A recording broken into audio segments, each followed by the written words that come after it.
शासनपति प्रभु महावीर स्वामी को हम वंदन करते हैं। सभी गुरु भगवंतों कोटि के पाठ से वंदन करते हैं।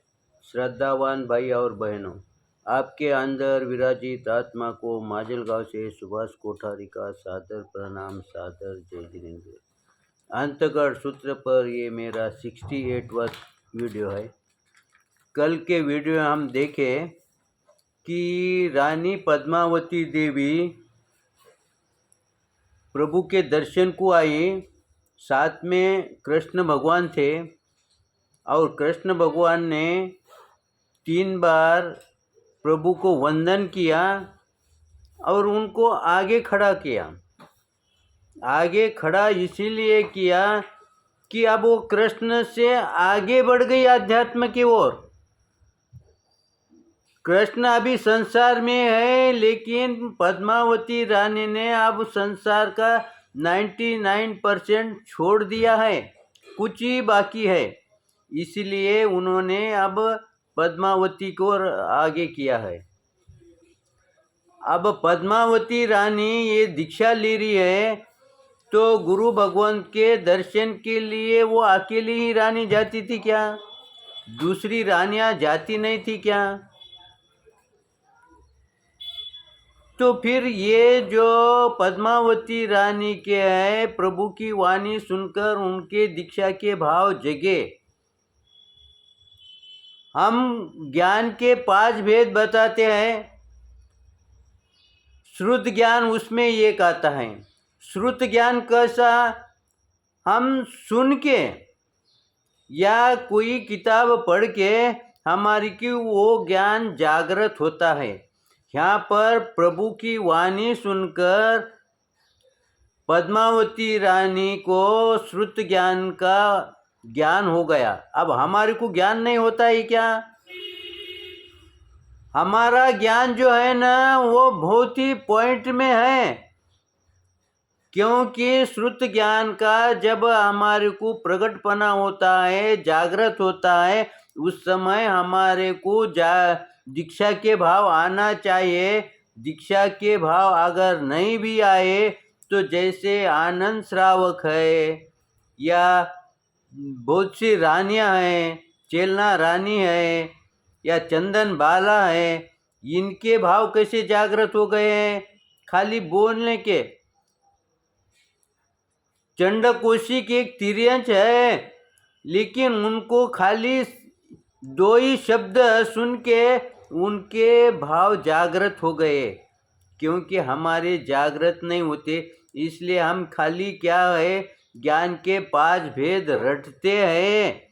खाली रटने से कुछ नहीं होगा, हमारे को उस पर चिंतन करना पड़ेगा। इसलिए हमारा जो ज्ञान टीचर सभी को सरीका सिखाते हैं, लेकिन कोई आगे बढ़ता है, कोई पीछे रहता है। जो आगे बढ़ता है उसका श्रुत ज्ञान ऊपर ऊपर विकसित होते जाता है। इसलिए हमने भी जब श्रुत ज्ञान का हम अध्ययन करते हैं, किसी कथा सुनते हैं, प्रवचन सुनते हैं, गुरुवाणी सुनते हैं, उस समय हम अधिक से अधिक सजग रहे, जागृत रहे, सजग रहे, जागृत रहे और उनके प्रति श्रद्धा रखते रहे, तो हमारा ये गुण जागृत होगा, ये ज्ञान हमारा जागृत होगा। इसलिए पद्मावती रानी का ये ज्ञान जागृत हो गया और उन्होंने दीक्षा लेने की भाव प्रकट किए। अब कृष्ण के भी भाव जागृत हो गए, लेकिन वो पूर्वकृत नियम के कारण वो दीक्षा नहीं ले पा रहे।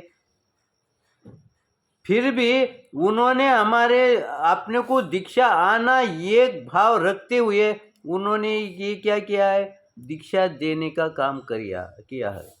तो इसलिए उन्होंने प्रभु के सामने पद्मावती रानी को प्रस्तुत किया और कहा कि ये मेरे को प्रिय है, कांत है। हमने कल उसका विश्लेषण किया है।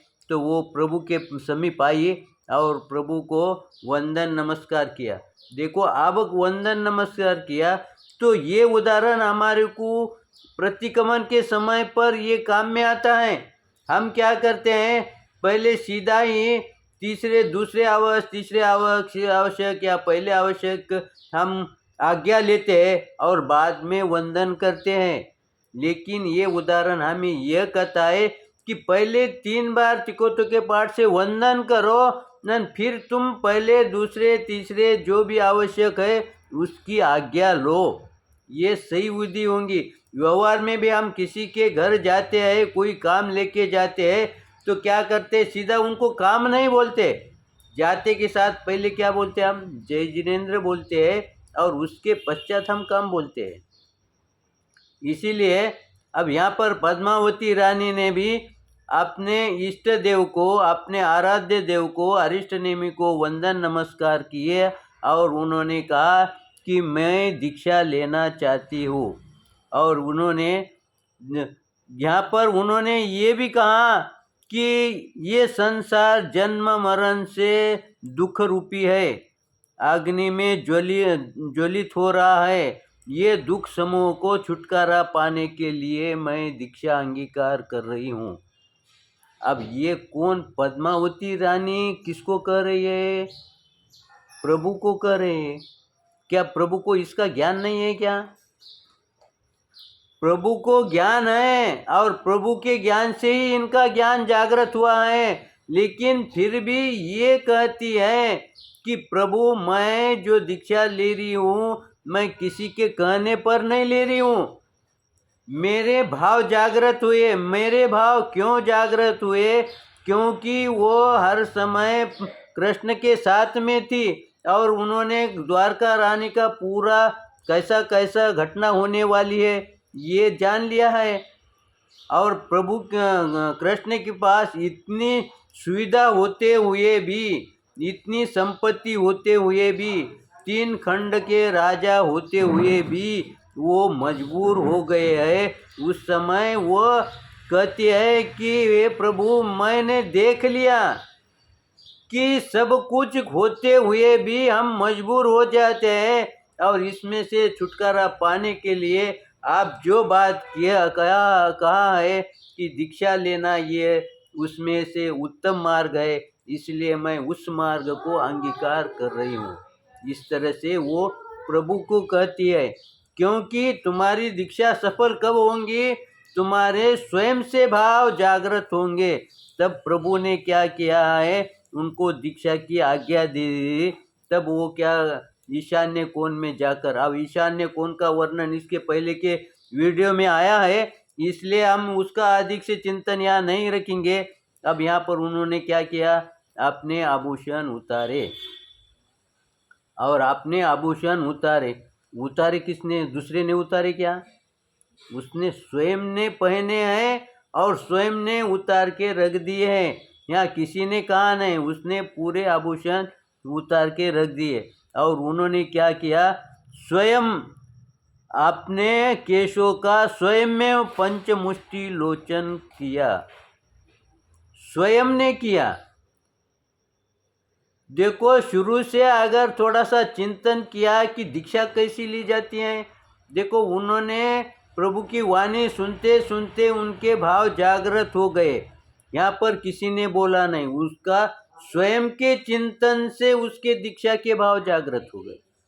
स्वयं के चिंतन से दीक्षा के भाव जागृत हो गए। उसके पश्चात उसने अपने घर के परिवार वालों से कहा कि अब मेरे को दीक्षा लेने की है। परिवार वालों ने उनसे नहीं कहा, इन्होंने कहा कि मेरे को अब दीक्षा लेने की है। और जब दीक्षा लेते हैं, जब प्रभु उनको दीक्षा देते हैं, तब वो क्या करती है, स्वयं के हाथों से केश लूचन किया। इसका मतलब क्या है, उसको इतनी घाई हो गई कि मैं कब दीक्षा लूं। यहाँ एक एक क्षण के लिए वो सजग रही, क्योंकि मेरे भाव कभी भी डिग सकते हैं, इसका ज्ञान उसको है। इसलिए उसने अब यहाँ पर देरी नहीं लगने दी। किसी ने लोच करना ये नहीं सोचा। जैसा ही आया उसने अपने पूरे गहने उतार दिए और फिर उसने अपने हाथों से ही उन्होंने केश लूचन किया। दूसरे ने केश लूचन करने में और हमारे हाथ से स्वयं से केश लोचन करने में बहुत फर्क है, बहुत अंतर है। बहुत समय हमारा बचता है, क्योंकि जितने तुम तीव्र गति से आध्यात्म की ओर बढ़ोगे उतने तीव्र गति से तुम्हारा ज्ञान जागृत होता है। इसलिए देवकी पद्मावती रानी ने अपने केश लोचन किए, और ये केश लोचन करने के पहले अपने शरीर पर जो भी चीज़ें थी उसका उन्होंने त्याग किया, पहले त्याग किया, क्योंकि पहले मोह को हटा दिया, त्याग किया, यानी सोना नाना जो भी है ना, वो बाजू को सरकाना, पहले दूर करना। इसका मतलब पहले पूर्ण मोह बाजू को सरका दिया और आज दीक्षा ली उन्होंने। तो ये दीक्षा के भाव होते हैं।